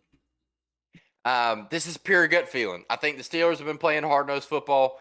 They've lost some games that they've been in pretty tightly that they probably shouldn't have. You talk about a 4-point loss against the Jets, a 2-point loss against the Buccaneers, 6-point loss against the Dolphins up until last week where they got killed by the Eagles, who look like they could be the best team in the NFL right now.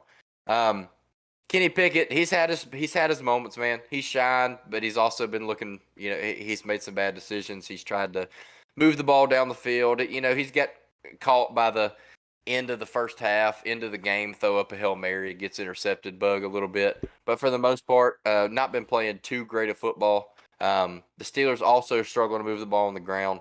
One thing the Steelers team can do is play defense. They have a very, very good rushing defense. They're averaging about 118 yards per game. They are most susceptible against the pass.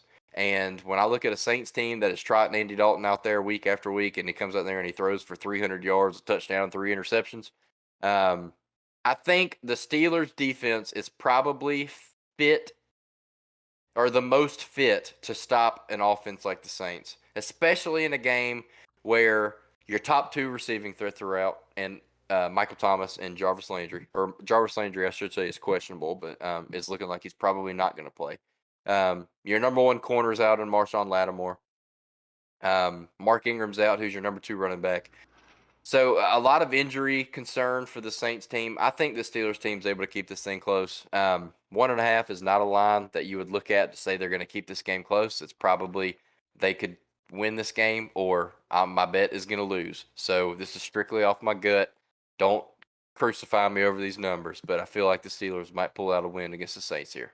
I love it. To me, it's 2 bad football teams. I don't think the Saints are particularly good. I don't think the Steelers are particularly good. So, if we talk about Pittsburgh, man, the numbers look so bad for their behalf, but they are a little bit skewed because they give up so many points to Buffalo and so many points to Philadelphia that I don't think they're really as bad as what the numbers are saying. And that's not me saying they're a good football team, because like I just mentioned, they're a bad football team.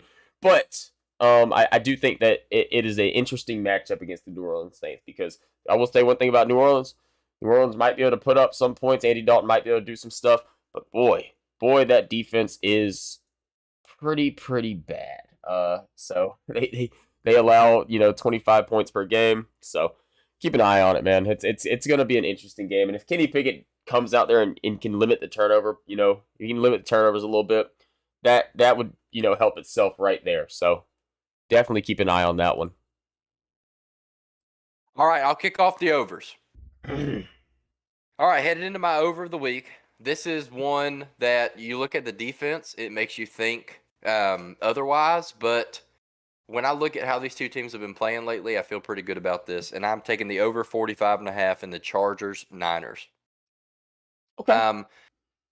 This is a game that you don't really want to pencil it in as a must-win game. But for the 49ers, it certainly is. This is a Chargers team that looks like they're a very beatable team in the NFL. It's a team that a lot of people were high on early, including myself. I think everybody's been really high on this team. Mike Williams is out. He is suffering from an injury. That's your number 2 receiving threat. Keenan Allen has been battling injuries all week. The last update I got is that Keenan Allen is expected to play. So look for Keenan Allen to come back this week. And we just saw this Chargers team move the ball against the Falcons. Obviously, we were missing some defensive pieces in the pass game.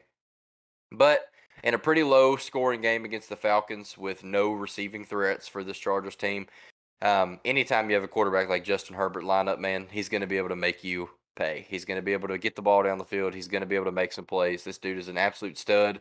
He's a perennial MVP candidate. He's not having the best year. He's been battling some injuries as well, and I know this offense has just been so depleted. So hopefully they get Keenan Allen back in this one. That just helps, my case. I'm also looking at the 49ers side of the thing, or side of the ball. This is the team that is only averaging 22 points per game. They have been missing one of the best offensive threats in the NFL for the past 2 or 3 weeks in Deebo Samuel.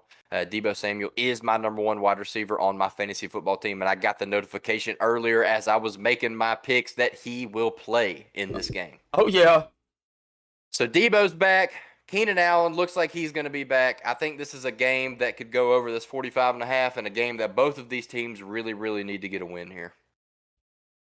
No, I like that a lot. And that was actually when I was just scrolling through numbers, I was looking at the under until I clicked on the stats. And yeah, it changed my mind on it. So I do like that one a lot. I would probably roll with the over as well.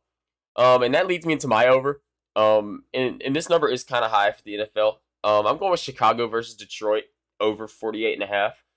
And I love this. Yes, it's a beautiful game. And guys, me and Kitty are Justin Fields fans. We've been Justin Fields fans since he was riding the bench at UGA, praying that he would be starting some football games. And it never happened. He went to Ohio State, balled out, went to Chicago, year 1 struggled. Beginning of the season struggled. But this guy is really, really, really coming along in pro football right now. He is looking like, next year in the fantasy football draft, I know we talk about fantasy a lot. We play fantasy, we love it. This is going to be a guy that people are going to be like, okay, is this a top 5 fantasy quarterback? Because the last 3 weeks, Justin Fields has been going crazy, which is awesome to see, man. And Detroit's a team that likes to put up points, man. And one thing about these two teams, neither of them really play defense. So it is two teams that, recently they have played really, really good offense and have not played defense. So, 48.5 is just not enough for me. This is one of those games I could see getting up in the 30s for both teams, possibly. I'm really excited to pay attention to this game on Sunday.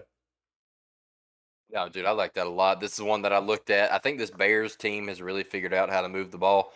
They have figured out how to use Justin Fields, and he is looking like everything you expected from this man. So I definitely look for some points to be scored in this game because neither of these teams play any defense at all. Chicago was so funny to me because at the beginning of the year, it looked like the leash was so short on Justin Fields that they were not letting him do anything. They had him pinned up in a little 2x2 pin in the backyard.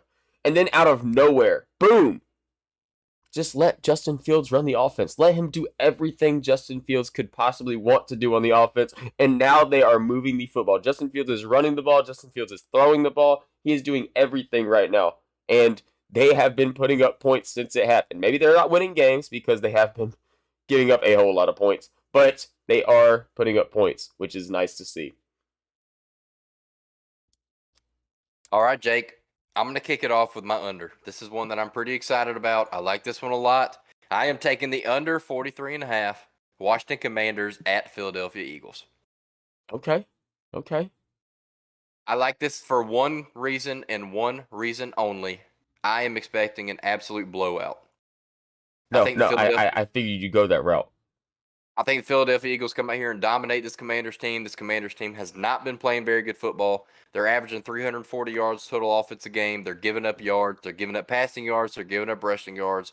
This Eagles defense is very, very good. One of the best defenses in the NFL, and they have been moving the ball like crazy. Over 400 yards of total offense per game. Jalen Hurts is looking like an absolute dog out there. He's running the ball. He's throwing the ball. He's being efficient. He's winning games. And this Eagles team has been probably the best team in the NFL when you look at them from a total perspective. So 43.5, I think the Eagles get up early. I think they stay up. I don't think this Commanders team is able to move the ball. And I look for this to go under the 43.5. No, I love that a lot because when I look at this game, it is like a glaring 38-3 win for Philadelphia. Because this Commanders team, they're not going to move the ball, guys. They have had struggles with quarterback issues with Carson Wentz going down and having to bring in Taylor Heineke, which I think everybody's a fan of Taylor Heineke, somewhat, but guys, he's not a good quarterback. He's not a good NFL quarterback. We like him for the memes, but he's not good. If Carson Wentz was playing in this game, I would question it a little bit because at least he's going to give you an Andy Dalton-esque game of 350 yards, 3 touchdowns, a couple interceptions on the list. But with Tyler Heineke, it's not going to happen. We've heard what's happened with the running back situation. Antonio Gibson was there. Now Brian Robinson's there. Neither of them are really playing particularly too great. So it's kind of a crap show right now for Washington. No, it really is. This team is not looking good. So I do enjoy that pick a lot, and that kind of leads me into mine too, because I'm thinking the same type deal right here. A little bit less maybe, and my under pick is going to be New York versus Houston under 40.5. And I'm looking the same route as you. I just don't think this Houston team can put up points. And my most notable thing is I'm going to go fantasy route with you, and something that breaks my heart, and I hope he plays. Dameon Pierce is questionable. And if you watch Houston play football, Dameon Pierce they might as well put Dameon Offense Pierce as his name because he's the offense, guys. He is the cog that keeps things rolling. This is a guy that racks up like 20 plus carries a game, moves the ball on the ground, may not score many points because Houston doesn't score many points, but he moves that ball for Houston. Without him, I don't see Houston having very much offensive success at all because Davis Mills, you were a guy I looked at last year. I was like, okay, Davis Mills is a guy. Davis Mills, you suck. I'm not even going to beat around the bush right here. Davis Mills is a very, very bad NFL quarterback right now. So, yeah, dude, this team has been struggling. I already talked about them in my pick with the Giants. I think they're going to cover the 5.5, and I like the under as well.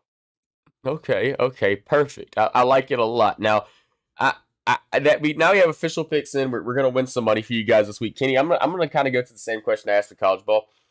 Give me a nice little crispy underdog that you think is going to win the game on Sunday. Ooh, let me pull up my slate. I want to give you my best pick right here. And I want something crispy too. Actually, it's kind of hard to get crispy in the NFL because the big time point spreads are the ones that, there's only one really, really big spread this week, and that is Kansas City, Jacksonville. And I don't think anybody or their mom is going to pick Jacksonville to win that football game. So we can't get that crispy. I'll go ahead and say mine. And maybe it's not the crispiest thing, and I don't even think it's going to happen, but I think it has the highest possibility with the best odds if you were to bet a money line right now. And maybe not the best odds, but it's definitely an interesting one. I'm going to go Minnesota, traveling to Buffalo. I think that this Minnesota football team is good. Like, I think Buffalo is also a very good football team. Don't get me wrong. Buffalo's probably a top 2, top 3 team in the NFL right now. But this Vikings team has a really, really good shot at winning this game. Like, don't get me wrong at all. Like, this Vikings team is a team that plays good offense. They don't play very good defense, but they like to put up points. And against the Buffalo team that has had a couple little games that's caught up with them, this year they've lost 2 games now and 2 games that they probably shouldn't have lost. This could get ugly. And we talk about Josh Allen. He's injured right now. He's dealing with a little bit of an elbow issue. So if he somehow holds out of that game, right now is the perfect time to go ahead and put a wager on it if you wanted to hit it because if Josh Allen is ruled out of this game, Minnesota's favored in this football game. Oh, 100%. And that was actually going to be my pick. So in an effort to not give the same pick twice, I'm going to say This is a bet I'm going to be on 100%. I can go ahead and etch that in right now. It's not the flashiest. It's not the biggest underdog of the week, but I'm taking the Arizona Cardinals money line at the LA Rams. I think this Cardinals team has got to get things right. They've got to get things moving. I like this Cardinals team. I like Kyler Murray. But my key factor to this is today it was announced that Matthew Stafford has entered concussion protocol. Yes. So right now you can get the Arizona Cardinals at plus 106 on the money line, plus 1.5 on the point spread. The Rams are still a 1.5 point favorite with everything considered. The over/under set at 41.5 in this one. I like the Cardinals. I think they come out with a big win right here against the Rams, especially in a game where both the number of bets and the percentage of the money is on the Rams. I think the Cardinals come away with an upset in this one. No, I agree for sure. And there's one thing about this NFC West that it's kind of been, talked about a couple times this year. The NFC West is a division where it seems like the home team likes to struggle. The home team loses more often than not in the NFC West, which is a really, really weird phenomenon you really don't see happen very often. Because we look at the NFC South, just by our standards, you bring the Saints to Atlanta, we're expecting to win that game, or whenever we had to go travel to their Mercedes Stadium, the Superdome, we're probably expecting to lose that game. Like our home and aways are a little bit different over here. Where in the NFC West, man, it seems like that home team usually struggles a lot. And an Arizona team that has to get right. You talk about a game that is a must win for a team that is a good football team and has a lot of talent, but you have to win at some point. And right now, that with a 3-6 record, and the Rams are in the same situation. The Rams are at the same point, but without Matthew Stafford, man, I know Matthew Stafford has not been playing good ball this year, but man, that Rams team looks bad. Like that Rams team already looks bad as it is, and you lose your starting quarterback. Whoo-wee. This Arizona team, I know they haven't been playing the best ball, but they have kept getting competitive. They have had 2 back-to-back tough matchups against Minnesota and Seattle. So, man, I think it's going to be a fun one to keep your eyes on. I'm hoping Kyler goes absolutely crazy because he is my fantasy quarterback. But I like it. I like it a lot. Love it. That boy Stafford, man, he's questionable with a concussion. Didn't he just get put on concussion protocol today? Yep, he just entered concussion protocol today. To me, and this is just my opinion, maybe it's a little bit of a bold take. If you have a concussion in the NFL, you should have to be required to miss at least a week. You would think that that's how it should be. Like if you get a concussion on Sunday, you should have to miss the following Sunday. Like no matter what the concussion protocol is, we've seen too much stuff. They're doing everything they can do to protect people's heads and prevent issues when it comes to equipment and stuff. Besides keeping these guys off the damn football field, like you would think. Project number 1, okay, don't let this guy play. He just, had his brain just shook inside of his skull last week. And yeah, let's run him out there against 350-pound men and see what happens. Yeah, let's let him just go out there and rip it and see if he'll survive. I mean, I guess the question mark is they don't know whether or not he does have a concussion. So I guess maybe some further testing will, prove that of whether or not he does actually have one. But if you're a guy that's entering the protocol, they're obviously expecting you to have something going on. And any kind of mental situation or anything going on with your head when you talk about a concussion and everything that these guys suffer from long term, especially, it shouldn't make a difference, but it probably does a little bit with Matthew Stafford being a longtime veteran. You're probably going to be a little bit more cautious on it. So if that's a thing, if Matthew Stafford is questionable to suit up in this game, even if he does play and he's just lacking in he's not getting the practice reps, he's not out there with the team getting the reps. I mean, this is a divisional matchup, man. It's a must win for both teams. But if you've got a questionable quarterback and a guy that's not been getting all the first team reps all week long against a very good Cardinals team that needs a win here, I think they're primed for a letdown. Yeah, I agree. I love that pick, Kenny.